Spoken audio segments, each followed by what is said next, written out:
نحمدہ و نصلی علی رسولہ الکریم۔ اللہ رب العزت نے ہمیں دوبارہ رمضان المبارک کا مہینہ عطا فرما دیا ہے۔ ابھی ایک آدھ دن میں انشاءاللہ رمضان کا چاند نظر آ جائے گا اور یہ مبارک مہینہ شروع ہو جائے گا۔ حضور صلی اللہ علیہ وسلم کے صحابہ کے بارے میں آتا ہے کہ 6 مہینے پہلے ہی دعائیں مانگنا شروع کر دیتے تھے کہ اے اللہ ہمیں خیر و عافیت سے رمضان کا مہینہ دکھا تاکہ ہم اس میں تیری عبادت کر سکیں۔ اور بلکہ رجب کے آغاز کی دعا اللہم بارک لنا فی رجب و شعبان و بلغنا الی رمضان، یعنی 2 مہینے پہلے ہی اللہ کے نبی علیہ الصلوۃ والسلام نے دعا تعلیم فرمائی کہ اے اللہ ہمارے رجب اور شعبان میں برکت عطا فرما اور ہمیں رمضان تک پہنچا دے۔ تو اس لیے یہ مہینہ اللہ نے ہمیں ایک دفعہ پھر عطا فرما دیا ہے۔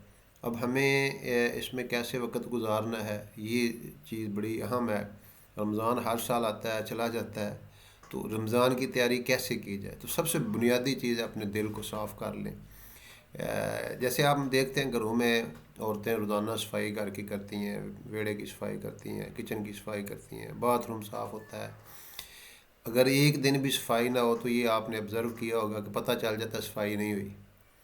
ایسے ہی دل کا جو آنگن ہے، دل کا جو ویڑا ہے، اس کو بھی جیسے ہی وہاں پہ باہر ڈسٹ پڑتی ہے دل میں بھی تو ڈسٹ پڑتی ہے نا۔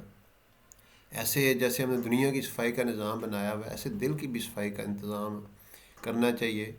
اور یہ دل ایک ایسی جگہ ہے جو اللہ کا مسکن ہے، جس میں اللہ تعالیٰ کہتے ہیں میں پوری کائنات میں کہیں نہیں سماتا لیکن مومن کے میں قلب میں سما جاتا ہوں۔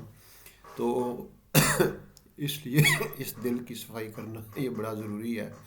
اور پھر یہ میں رمضان کے انوارات اور رمضان کے فیوز و برکات حاصل ہو سکیں گے اگر ہمارا دل صاف ہوگا۔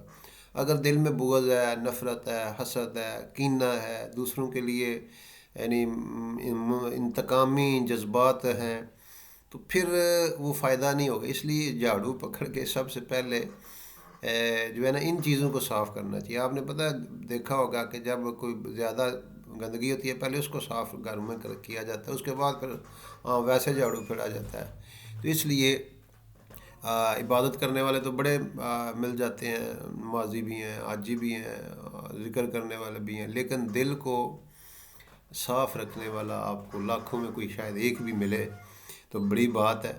تو اس لیے یہ سب سے بنیادی بات جو ہے یہ رمضان کے فیوز اور برکات حاصل کرنے کے لیے کہ اس میں ہم اپنے دلوں کو صاف رکھیں، اس میں کسی قسم کی نفرت نہ ہو، عداوت نہ ہو۔ اور پھر یہ یعنی ہم جب اس کو صاف کریں گے، اب دیکھیں کوئی برتن بھرا ہوا تو ہم کوئی چیز لینے جاتے ہیں تو کہتے ہیں پہلے صاف کرو جی، پھر تم دودھ پا کے دینا۔ تو قرآن اللہ کا نور ہے، ہدایت اللہ کا نور ہے، وحی اللہ کا نور ہے، یہ ساری چیزیں اللہ تعالیٰ کا نور ہیں۔ اور یہ ملتا اسی کو ہے جو اس دل کو صاف رکھتا ہے۔ تو یہ دن جو یہ رمضان کا مہینہ اس سے پہلے ہی ہم دلوں کو صاف کر لیں، کوئی کینہ نہ رکھیں، کسی کے بارے میں بغض نہ رکھیں، لڑائی جھگڑے۔ ایک دفعہ حضور نے فرمایا ہم نے دعا کرنی ہے، کوئی کسی سے لڑا ہوا ہے تو اٹھ کے چلا جائے۔ تو ایک بندہ گیا، جا کے اس نے اپنی کسی سے لڑائی ہوئی تھی معافی مانگی، واپس آ گیا۔ تو انہیں اس کی وجہ سے جو ہے نا دعائیں قبول نہیں ہوتی۔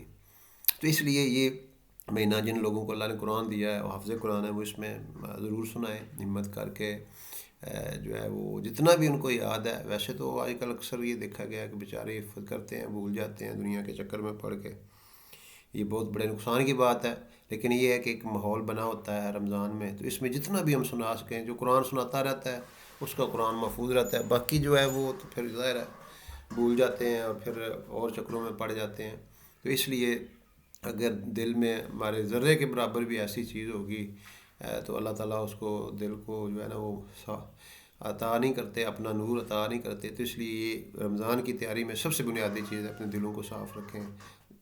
کوئی کمی بیشی کسی سے ہوگی ہے بندہ معافی مانگ لیتا ہے، معاف کرنے والے کو اللہ پسند کرتے ہیں، جو معاف کرتا ہے اللہ اس کو معاف کر دیں گے۔ تو اس لیے اللہ نے ہمیں موقع دیا ہوا ہے، اس موقع سے ہم فائدہ اٹھائیں اور رمضان کی جو ہے نا وہ بھرپور جو ہے تیاری کریں گے تو پھر ہی ہمیں یہ چیز اللہ تعالیٰ عطا فرمائیں گے۔ اللہ تعالیٰ ہم سب کو یہ جو ہمارا رمضان المبارک آ رہا ہے یہ ہمارے لیے خیر کا، برکت کا اور پوری امت کے لیے خیریں پھیلنے کا جو ہے نا یہ ذریعہ بنے۔